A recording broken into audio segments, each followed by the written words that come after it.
속에서 이 새벽 함께 생각해 볼 말씀은 세 가지 유형의 사람들이라고 하는 제목입니다. 고린도전서 3장 1절에는 세 가지 유형의 사람을 구분해 주고 있습니다. 형제들아, 내가 신령한 자들을 대함과 같이 너희에게 말할 수 없어서 육신에 속한 자, 곧 그리스도 안에서 어린 아이들을 대함과 같이 하노라. 사도 바울이 고린도 교회에 있는 성도들에게 편지를 써서 보내면서 그들에게 했던 고백입니다. 여기 말하는 첫 번째 신령한 자들, 두 번째 육신에 속한 자들, 그리고 어린 아이라고 대표되는 세 부류의 사람을 우리는 나누어 생각해 볼 수 있습니다. 여기 어린 아이들이라고 말하는 부분, 다른 말로 말하면 자연인이라고 킹 제임스 버전 성경에서 근거하면 이것과 유사한 내용들을 이야기할 때 자연인이라는 표현을 써주고 있습니다. 다시 말해서 이 사람들은 자연에 속한 사람이라는 의미인데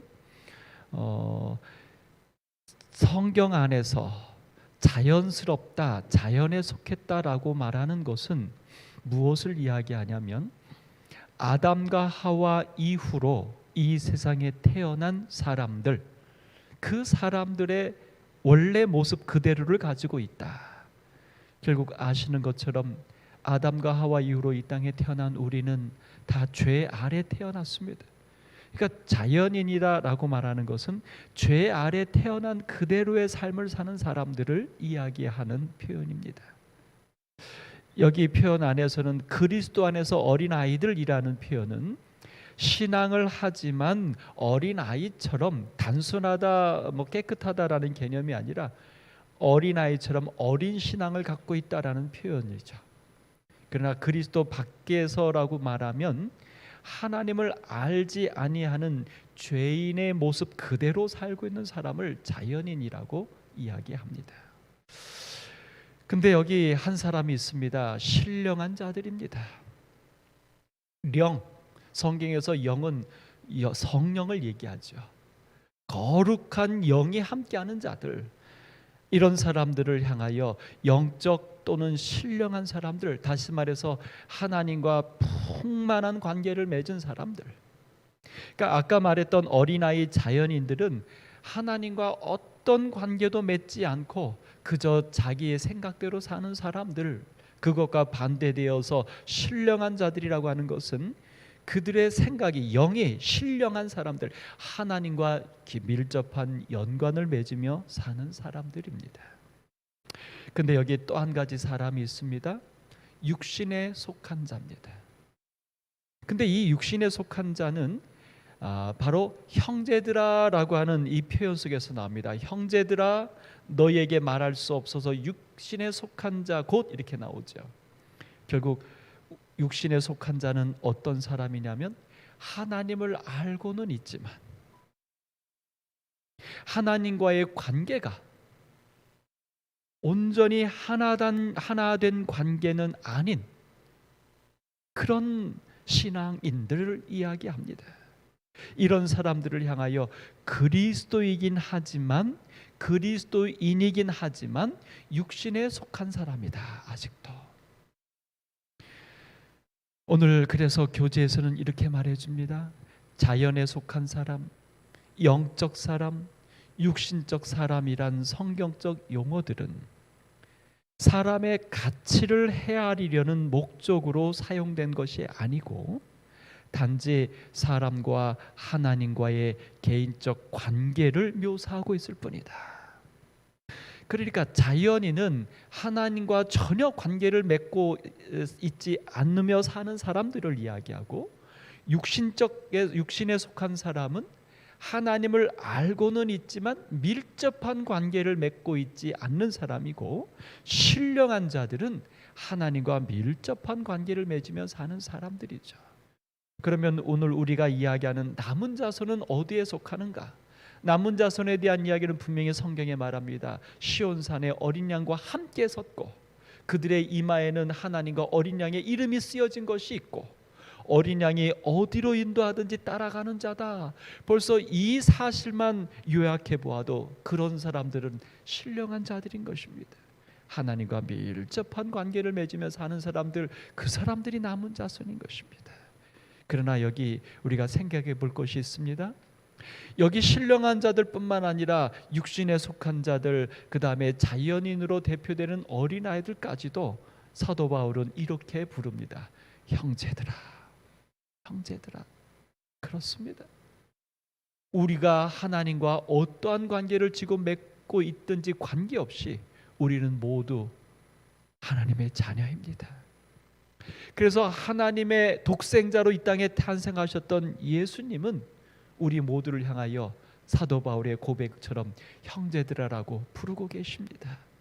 그러므로 우리는 신령한 자건 육신에 속한 자건 자연인이건 이 모두를 우리가 사랑하는 것에 대한 어떤 구분점의 기준이 아니라 오히려 그런 사람들의 상황을 고려하여 그들을 사랑해야 될 대상일 뿐인 것입니다. 자, 오늘 교재는 우리에게 이 자연인에 대해서 이야기하면서 이 세 가지 존재에 대해서 이야기하면서 우리에게 생각해 볼 질문을 던집니다. 자연인은 세상에 속했고 다른 두 유형은 교회에 속했다는 것이죠.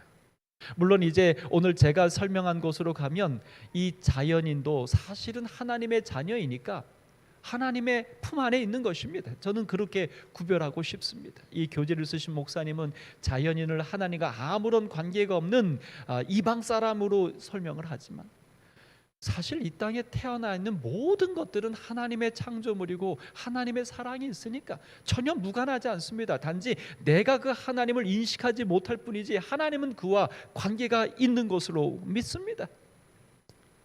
결국 하나님과 다 어떤 연관이 있는데 단지 이거죠. 자연인은 자기 스스로 하나님과 관계를 맺지 않는 사람들입니다. 그 다음에 육신에 속한 사람과 신령한 사람은 하나님과 관계를 맺은 사람들입니다. 그래서 교회에 속했다는 것입니다. 바로 이 문제입니다. 이 두 유형이 교회 안에 존재한다는 사실은, 다시 말해서 육신에 속한 사람과 신령에 속한 사람들이 다 교회 안에 있다라고 하는 이 사실에 근거하여 교회의 문제가 어디에 은폐되어 있는지 짐작하게 해준다. 다시 말해서 교회가 정말 예수님께서 원하셨던 것처럼 너희들이 무엇이든지 풀면 하늘에서도 풀릴 만큼 이 교회가 그렇게 하나님의 복음의 전초기지가 되고 능력의 전초기지가 되기를 원하시는데 이 교회가 그렇게 되지 못하고 있는 그 문제는 어디에 있는지를 정확하게 살펴볼 수 있는 것입니다. 그 다음에 중요한 것은 내가 어느 유형에 속했는가를 확실하게 아는 것이다. 다시 말해서 내가 비록 육신에 속한 그리스도인이라 할지라도 문제가 아니라는 거예요. 아니면 좀 더 나가서 자연인이라 할지라도 그것이 문제는 아니라는 거예요. 왜냐하면 형제들아라고 불러주고 계시기 때문에. 중요한 것은 내가 어디에 속해 있는가를, 내 위치를, 내 믿음의 상태를 정확하게 깨닫는 것입니다. 그래야지만 거기서 변화가 있을 수 있으니까요. 우리 교회도 우리 교회가 지금 어떤 상태에 있는지를 정확하게 확인하는 것은 중요합니다. 그것은 우리를 평가하기 위함이 아니라 우리가 어떻게 나아져야 하는지에 대하여 알 수 있기 때문인 것처럼 말입니다. 그리고 세 번째로는 이 사실들, 이 세 가지로 나누는 것은 남을 판단하기 위한 것이 아니라 나에게, 나 자신에게 관심을 가지는 의미에 있어서 중요한 것입니다. 오늘 성도 여러분, 오늘 우리는 이 세 부류로 나누어지는 사도 바울의 이야기 속에 우리는 어디에 속한 자일까요? 우리는 하나님과 얼마만큼의 관계를 맺으며 살고 있는 사람인가요? 누가 어느 유형에 속하는지를 판단하는 기준은 무엇이라고 말합니까? 그렇습니다. 하나님과의 관계, 다시 말해서 성령을 통하여 우리가 하나님과 어떠한 관계를 맺고 있느냐.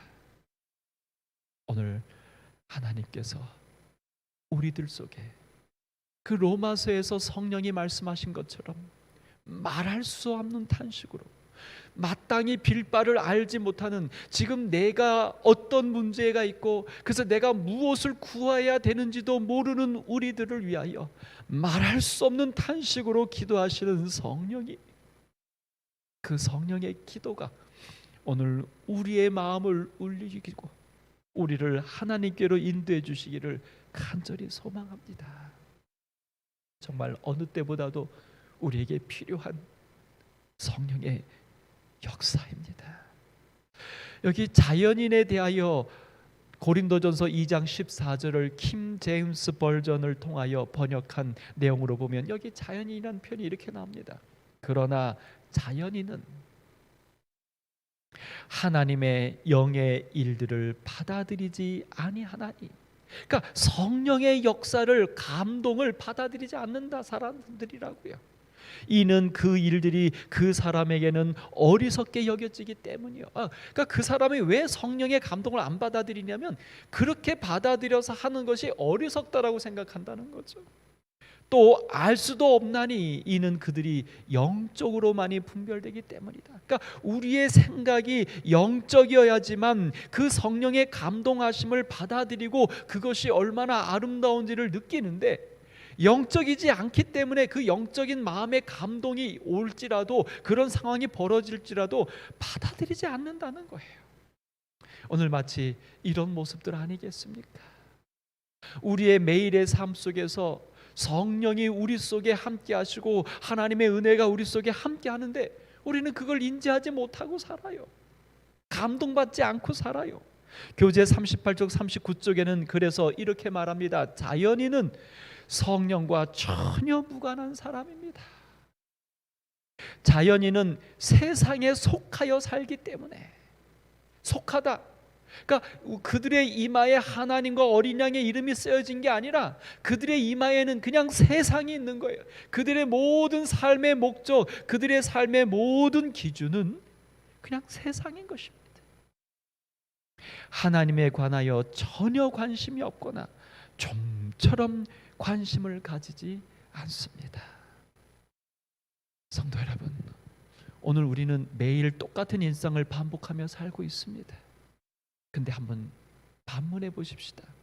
그 똑같은 일상에서 우리는 하나님에 대하여 관심이 있으십니까? 우리는 똑같은 일상에서 하나님의 임재를 느끼십니까? 우리는 똑같은 순간에 성령의 감동하심에 우리가 정말 충만해지십니까? 아침에 눈을 뜨는 똑같은 일상 행위에서 아침에 눈을 뜰 때 우리는 어떤 감정으로, 어떤 마음으로 눈을 뜨고 있습니까? 하나님이 나에게 생명을 또 허락하셨다라고 하는 감격 속에서 일어나고 있습니까? 아니면 정말 일어나기 힘든 찌뿌듯함으로, 그러나 일어날 수밖에 없는 그런 어떤 쫓김 속에서 한숨 쉬면서 일어나고 있습니까? 어떤 면에서 우리는 정말 신앙적인 어떤 행위를 하지 않는 순간에 어떻게 보면 정말 세속적인 일을 하고 있거나 그런 상황에서 그 세속적인 순간이 성령의 충만하심으로 영적 신자가 될 수 있는 그 순간인데, 우리가 그런 순간들 속에서는 여기 말하는 것처럼 하나님과 전혀 관계없는 그냥 자연인으로 존재하고 있지는 않은가? 우리 기도합시다. 우리의 모든 사소한 일상 속에서도 성령의 충만하심으로 그 순간을 보내는 하나님의 사람 되도록 기도하십시다. 두 번째, 영적 신자가 있습니다. 고린도전서 2장 15절 16절에는 신령한 자는 표현하죠. 모든 것을 판단하나 자기는 아무에게도 판단을 받지 아니하느니라. 누가 주의 마음을 알아서 주를 가르치겠느냐? 그러나 우리가 그리스도의 마음을 가졌느니라. 신령한 자는 어떤 사람이냐면 그리스도의 마음을 가진 사람들이에요. 그리스도의 마음을 가졌기 때문에 이 사람들은 아무에게도 판단을 받지 않아요. 다시 말해서 세상의 이목에 흔들리지 않는 사람들이에요. 세상의 상황에 영향을 받지 않는 사람들이에요. 히브리서 11장의 맨 마지막에 나온 것처럼 히브리서 11장의 그 믿음의 노독들, 소위 신령한 자들을 언급하고서 맨 마지막에 이렇게 말하잖아요. 이런 사람들은 세상이 감당치 못하도다.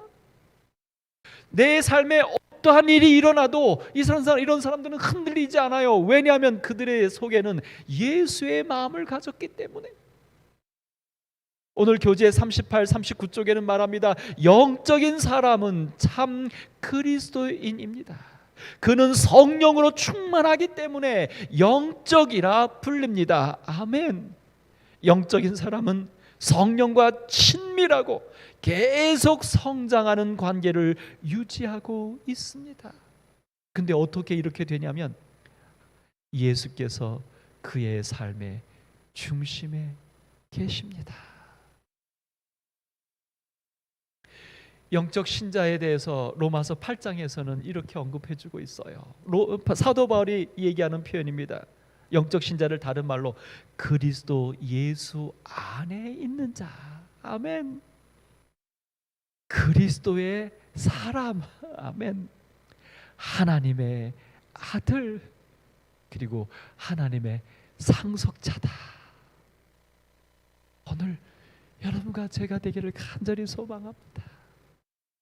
그래서 이런 사람들은 갈라디아서 5장에 보면 그런 사람들의 삶이 나타나는데요, 한마디로 우리가 잘 아는 성령의 열매나, 그러니까 이렇게 예수님이 그들의 삶의 중심이 계심으로 성령의 충만함으로 하나님과 밀접하게 된 영적 신자들은 성령의 열매들이 그들의 삶에 자연스럽게 맺히는 것입니다. 오늘 우리의 모습이고 우리 오남교회 성도들의 모습이고 우리 재림 성도들의 모습이기를 정말 간절히 소망합니다. 그래서 이런 사람들을 향하여 라오디게아 교회에게는 뜨겁어져라 라고 말한 것입니다. 열처녀의 비유 가운데서는 슬기롭다라고 말한 거예요. 근데 이 뜨거워지고 슬기로워지는 것은 나의 능력이 아닙니다. 여기 에베소서 3장 19절, 골로새서 2장 9절, 하나님의 모든 충만하신 것으로 너희에게 충만하게 하시기를 구하노라. 아멘. 오늘 여러분과 제가 그래서 성령 충만해야 되는 거예요. 그렇게 성령이 충만해질 때 우리는 뜨거워지는 것입니다. 우리는 슬기로워지는 것입니다. 남은 자손이 되는 것입니다. 영적인 사람이기 위해서 자신을 전적으로 예수께 의탁하는 것. 왜요? 아까 말했잖아요. 예수가 그런 사람들의 삶의 중심이다. 예수님이 내 삶의 중심이 되도록 내 모든 것들을 예수님께 전적으로 의탁하는 것은 필수적이다. 우리가 열지 않으면 예수님은 우리의 마음 안에 들어오실 수 없으니까. 세 번째, 육신적 신자에 대해서 교재는 이렇게 말합니다. 노란 것입니다. 대부분의 육신적 그리스도인은 부지 중에 그런 영적 상태에 머물고 있으며, 의도적이라고 말하지 않고 있어요. 부지 중에, 부지는 뭐야? 알지. 그러니까 알지 못하는 중에. 그래서 말해요. 보다 나은 믿음의 경험에 들어가기를 근데 갈망하고 있다. 사실이죠. 여러분 보십시오. 하나님 모르며 사는 사람들도, 아니 악을 지으며 사는 사람들도 마음에 괴로운 거예요. 그런 사람들도 다 행복하길 원하는 거예요. 잘 살고 싶은 거예요. 근데 잘 안 살아지는 거죠. 어떻게 사는 게 잘 사는 건지 모르는 거죠. 그래서 이렇게 말해요. 그들의 무지는 대개 자신의 잘못이 아니다. 오늘 만약 여러분과 제가 자연인이라면 우리의 잘못이 아니에요. 그게 우리의 모습이에요. 그래서 성령이 필요한 것입니다. 이런 사람들을 향하여 사도 바울은 이런 자연인들에 대하여, 아니 사실은 육신에 속한 그리스도인에 대하여도 사도 바울은 자기가 경험했기 때문에 사도 바울은 고백합니다. 로마서 7장 24절, 오호라 나는 어떤 사람이라고요? 곤고한 사람이에요. 우리는 그냥 자연 상태로 놔두면 우리는 곤고한 사람이에요. 우리는 사망의 몸이에요. 그 다음에 로마서 또 18절에 말합니다. 선을 행하는 것은 없다. 그게 우리예요. 그게 자연 상태예요. 성령이 함께하지 않으면 우리가 그리스도인이라 할지라도 육신에 속한 사람이 될 수밖에 없는 것은 바로 이런 우리의 본질 때문이에요. 마지막 14절에 또 말합니다. 나는 육신에 속하여 죄 아래 팔렸도다. 이게 자연 상태예요. 그러니까 이런 상태는 우리가 영에 속한 신령한 사람이 되려면 가만히 있어서는 될 수가 없습니다. 한 번 더 나가서 하나님을 안다고 되는 게 아니에요. 지식적으로 안다고 되는 게 아니에요. 어떻게 해야 됩니까? 끊임없이 우리 자신을 하나님께 내어 맡기고 그리스도가 나의 주인이 되도록 간청할 때, 우리 어제 시간에 공부한 것처럼 밤중에 찾아온 벗을 위하여서 어떻게 한다고요? 간청함으로 주는 것처럼. 그래서 우리가 뭐를 구해야 된다는 것입니까? 성령을 구해야 된다는 거예요. 근데 이 마지막 시대에 사는 그리스도인들이 마땅히 구했어야 할 성령을 구하지 않고 있기 때문에 아직도 자연인으로, 아직도 육신에 속한 사람으로 살고 있다는 그 애절한 호소가 바로 이 호소인 것입니다. 요한복음 10장 10절로 11절, 내가 온 것은 양으로 생명을 얻게 하고. 아멘. 예수님이 온 것은 우리를 구원받게 하고, 거기뿐이 아니에요. 한 가지 더 풍성히 얻게 하려는 것이라. 아멘. 이 더 풍성한 것이 바로 무엇이겠습니까? 신령에 속한 사람이 되게 하는 것입니다. 영적인 사람이 되게 하는 것입니다. 예수님이 오신 것은 그것 때문에 오셨다고요. 우리를 그렇게 만들어 주시겠다고 약속하고 계시는 것입니다. 이제 말씀을 정리해 봅니다. 생각해 보십시오. 성령의 임재로 그리스도와 동거하는 삶으로부터 마음에 경험하게 될 큰 즐거운 말입니다. 우리가 영의 사람이 되었을 때 우리가 누릴 수 있는 그 은혜의 천국을 한번 기대해 보라는 것입니다. 그것을 꿈꿈으로 성령 충만을 기도하는 오늘 여러분과 제가 되기를 간절히 소망합니다. 이렇게 기도합니다. 하늘 아버지, 제가 만일 육신적 그리스도인이라면 그 사실을 즉시 깨닫게 해주세요. 하나님의 뜻에 제 의지를 굴복할 수 있게 해주세요. 저를 행복한 그리스도인의 삶, 곧 주님의 약속에 따라 보다 풍성한 삶으로 또 영생으로 인도해 주세요. 저의 마음을 변화시켜 주세요. 이런 제 기도에 응답 주신 것을 인해 감사드리며 아멘. 여러분 기도하시겠습니다. 하나님께서 나의 영적 모습을 정확히 깨닫게 하시기를 기도합시다. 육신적 신자로 자각되었다면 인정할 수 있는 믿음을 달라고 기도하십시다. 그리고 육신적 신자에서 영적 신자가 되기를 간절히 소망하는 마음 달라고 기도하시게 되길 바랍니다. 기도하시겠습니다.